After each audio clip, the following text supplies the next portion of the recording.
बिस्मिल्लाहिर्रहमानिर्रहीम। Online digital TV official के साथ मैं हूं सदीक साजिद। आप देख रहे हैं स्ट्रेट फॉरवर्ड। व्यूवर्स, दिसंबर का महीना और आपको मालूम है कि इस महीने से हमारी बहुत सी यादें वाबस्ता हैं।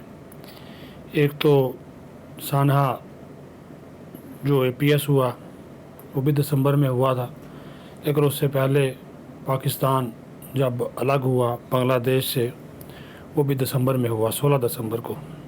तो इस हवाले से जो अब हक़ाइक़ हैं वो अब आपके सामने, आपकी तारीख़ को, आपके ज़हनों को ज़िंदा रखने के लिए वो रोज़ाना की बुनियाद पे अब वो हम आपके सामने पेश करेंगे कि किस तरह इंडिया ने बांग्लादेश बनाने की जो साजिश थी उसमें बढ़ चढ़ कर हिस्सा लिया। आपको मालूम है कि पाकिस्तान और दो कौमी नज़रिया का जो अज़ली दुश्मन है वो भारत है। 1947 से 1971 तक भारत की रेशा दवानियाँ हैं और उनके तलख़ हक़ाइक़ और साजिशें अब बेनकाब हो रही हैं। 1971 के वाक़यात से जुड़े झूठ और मगरबी पाकिस्तान को बदनाम करने की बेबुनियाद मुहिम भी मंज़र आम पर है। 1971 से कबल क्या हुआ? मशरक़ी पाकिस्तान बंगाल से बांग्लादेश कैसे बना? जवाब मिल गया।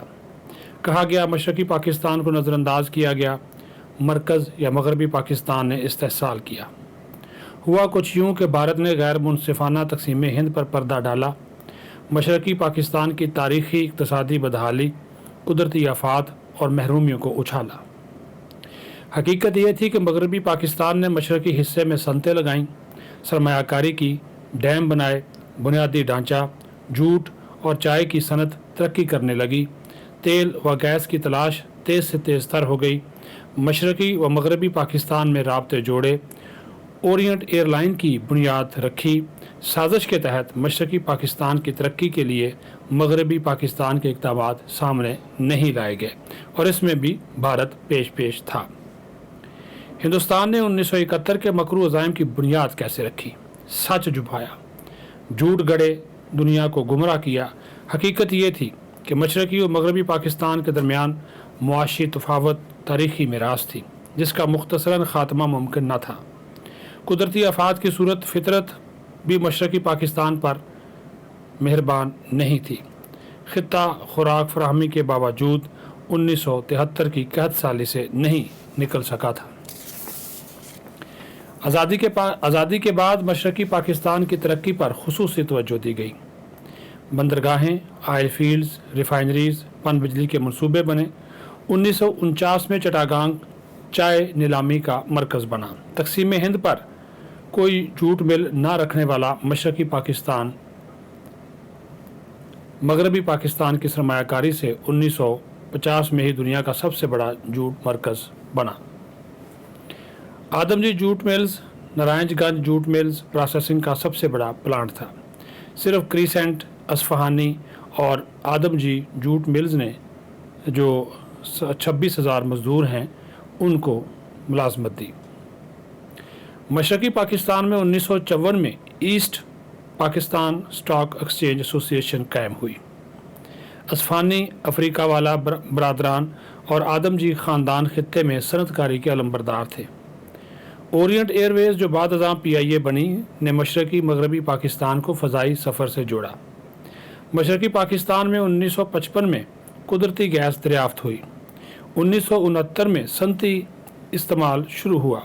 1960 में सात गैस फील्ड्स फ़ाल हुए। चटागांग में तेल कंपनियों के हेडक्वार्टर्स बने। ईस्टर्न रिफाइनरी के क़याम में ईरान ने मदद की। ये भी आपको बता दूं कि सदर यूप की काबीना के निसफ अरकान बेशतर सेक्रेटरी मशरक़ी पाकिस्तान से थे। चटागांग, बदरगाह, Chandraghona paper mills, railway, सड़क, एयरलाइंस, दरियाई नेटवर्क्स की तरक्की मरकज़ की मदद से मुमकिन हुई। अमरीकी तावन से 1965 में कप्ताई डैम हाइड्रो इलेक्ट्रिक मनसूबे की बुनियाद रखी गई। ढाका में दीगर शहरों के अलावा नुमाया शहरी तरक्की देखने में आई। यूँ ये तासर दम तोड़ जाता है कि मगरबी पाकिस्तान ने मशरक़ी पाकिस्तान का इस्तेहसाल किया। इस हवाले से मुख्तलिफ जो माहिरीन हैं, जो तज्ज़ियाकार हैं, اور سابق سیکرٹری دفاع نعیم لودھی ہیں، وہ کیا کہتے ہیں آئیے وہ بھی سن لیتے ہیں اور دیکھ بھی لیتے ہیں۔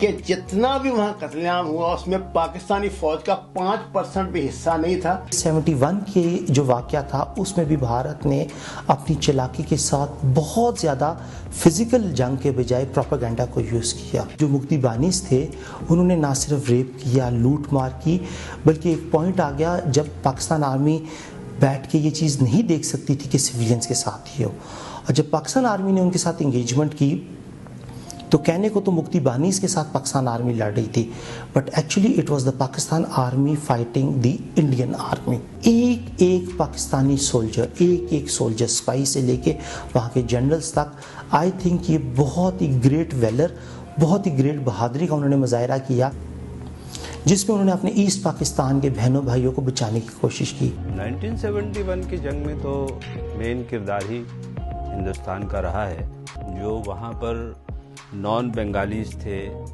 اور جو بہاری برادری تھے، یہ پاکستان کے لیے کھڑے ہوئے۔ مکتی باہنی نے بہاریوں کو پکڑنے کے بعد ان کو کہا کہ جے بنگلہ بولو، اور جب انہوں نے جے بنگلہ نہیں بولا تو ان کے منہ میں جلتے ہوئے انگارے ڈالے ہیں۔ ایک منظم فوج جو ایک انسٹیٹیوشن ہے، ایک ادارہ ہے، وہ کس طرح سے سیویلین کو، عام انوسنٹ لوگوں کو، معصوم لوگوں کو نشانہ بنائی؟ ایسا نہیں ہو سکتا۔ فوج جب وہاں آئی ہے تو انہوں نے لوگوں کے عزت آبرو کی حفاظت کی ہے، لوگوں کی جانیں بچائی ہیں، اس میں کوئی امتیاز نہیں تھا۔ وہ درندے تو ہندوستان کے ایجنڈے پر آئے تھے، اور ان کے ساتھ 50% لوگ انڈین شامل تھے، ہندو شامل تھے ان کے ساتھ۔ کنویں کے اندر ڈالا گیا۔ بہاری کمیونٹی جو تھی، جو ہمارے ینگ لوگ جو تھے، نوجوان جو تھے، پاکستانی فوج کے ساتھ جو ہے شانہ بشانہ، بلکہ یہاں تک کہ فوج کے بہت ہی شانہ بشانہ جو ہے آگے کی طرف موو کر کے وہ ہندوستان سے لڑے۔ بہاری پہ جو ہے مکتی باہنی اور انڈین فورس دونوں مل کر یہ محلے وار حملہ وار ہوتے تھے، ان کو گولیاں مارتے تھے، ان کو قتل و غارت کر کے گھروں کو آگ لگا دیا کرتے تھے۔ پاکستانی فوج کو بدنام کرنے کے لیے اس نے پروپیگنڈا یہ کی کہ بنگالی عورتوں کے ساتھ ریپ کیس کیے اور ان پہ ظلم کیے۔ یہ سارے جو ہے پروپیگنڈا ہندوستان نے کیا، اور ہندوستان نے ریپ کیس کیا۔ جی ویورز، آپ نے ان کی گفتگو سنی، اس سے آپ کو اندازہ ہو گیا ہوگا کہ بھارت نے کس طرح مشرقی پاکستان کو مغربی پاکستان سے الگ کرنے کی سازش کی۔ یہ سلسلہ انشاءاللہ تعالی آنے والے دنوں میں بھی جاری رہے گا، اور ہم آپ کو تاریخ اور تاریخ کے تلخ حقائق سے مشرقی پاکستان کے حوالے سے آگاہ کرتے رہیں گے، اور بھارت کی جو ریشہ دوانیاں اور پاکستان کے خلاف جو نفرت ہے اس کے حوالے سے بھی آگاہی دیتے رہیں گے۔ بہت شکریہ۔